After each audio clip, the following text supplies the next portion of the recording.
Hey, good afternoon, War Barn fans, and Happy New Year. My name is Jim. What I do is I restore Axis World War II vehicles and weapons. So I want you to take a look at something here that I got, kind of stuffed in the corner, kind of cramped. I want to take a look at it. I want you to share that view with me too. So come on closer.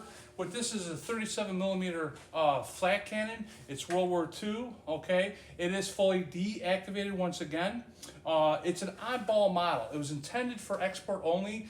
I think some sources refer to it as a Flak 18. So it's a pre-war cannon that was superseded at the beginning of the war, but I do see pictures of German troops using it wartime.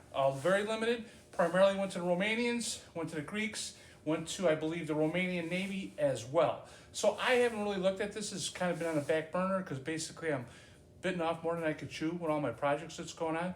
But anyhow, I want to revisit this and take a look at it because I have a site for it that I never checked out to see and determine if it's correct. So here, I'm going to compare this to the Flak 43. The Flak 43 has the same trailer. It has the same trunnion, okay? It has the same receiver attachment apparatus. It has the same cannon. Now, is it technically a German cannon? No, this is a solo thinner. It's actually a Swedish cannon that the Germans got the rights to, and they manufactured it pretty extensively during the war. So the difference between this, and this is like going off of models, pictures, black and white pictures are old.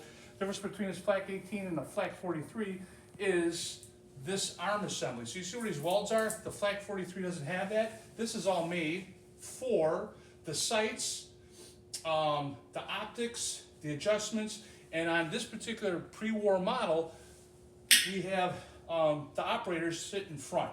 One on the left, one on the right. I'm not exactly sure which one. One person operates the traverse, another guy does the elevation. So this guy here, I'm looking at it. Once you come in closer here, I'm going to show you a couple things on our way down in front.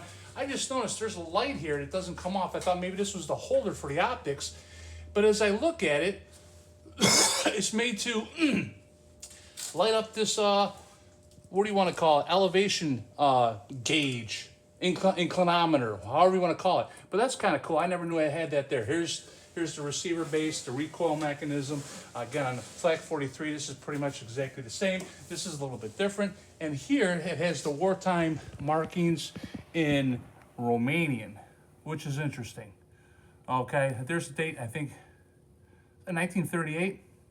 And there you go, which is interesting because I have a 20 millimeter that was made in Germany for export to Portugal, but it has all the German stampings. So this must have been, they considered antiquated, give it to our allies, although I do have pictures of the Germans using it. Anyhow, let's move up front here. Here is the either elevation or traversing mechanism, okay? Here is the one seat. And if you can see up front here, we have the pedal. I don't know if you can see in there, but there is the firing pedal. So this is fired by foot, okay? This seems to be kind of an elaborate system. I have a feeling that's probably why they shift this to the back of the cannon when they made the Flak 33. So here's all the dial optics. I don't know what you would refer these to. Looks like there's an inclinometer on here, some kind of gauges, and looks like it all works, which is pretty kind of cool. So looks like there's a, I don't know how this would go on here, but it looks like maybe this is for, oh wow, I didn't even know that. So this opens and closes. Maybe this is for a programmable sight. So what I have is a reflex sight. It looks exactly like the ones I see on these period, but the way the Germans did things, sometimes everything doesn't fit. Everything isn't, how you want to say, interchangeable. Interchangeability sometimes is kind of very limited. So what I wanted to see is if this fits into here. And lo and behold, it does. I'm not going to jam it in there. Probably just needs to be oiled up. I can loosen it up. But it does appear to be, and you're seeing this for the first time as well. Looks like as I move it, it does go down further. Of course, there's some rust on there, and here it is. So what we have is a refractive sight. I showed this in the previous video. Lights go under here. Looks like they plug into here. And somehow the electricity must go to a battery, probably in the back. I can't see too good in here. I haven't looked at this in a while, but it's a pretty complicated apparatus. So without further ado, let me just keep going here. All kinds of adjustments.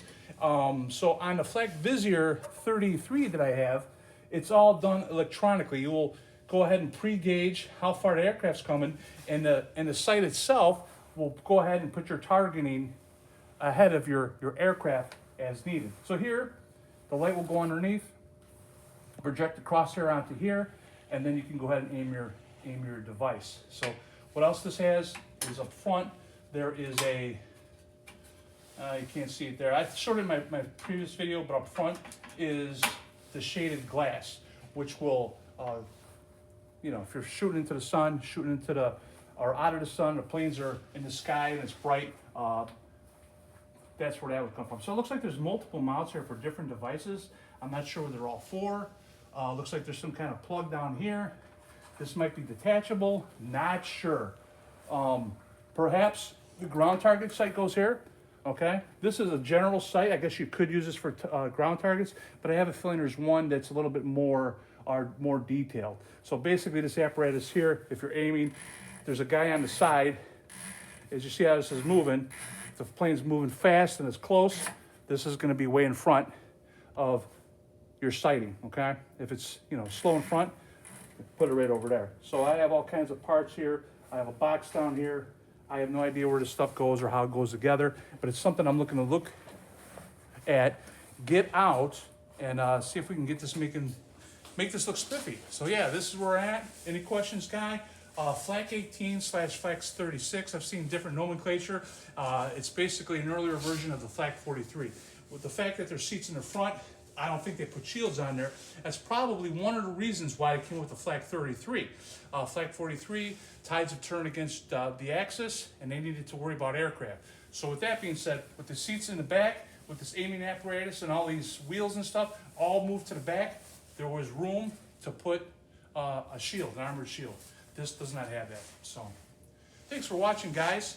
All right, check out my description below. I do have some links to some funding if you want to help support this channel, help support my projects. Oh man, greatly appreciate it. Happy New Year. Have a good one.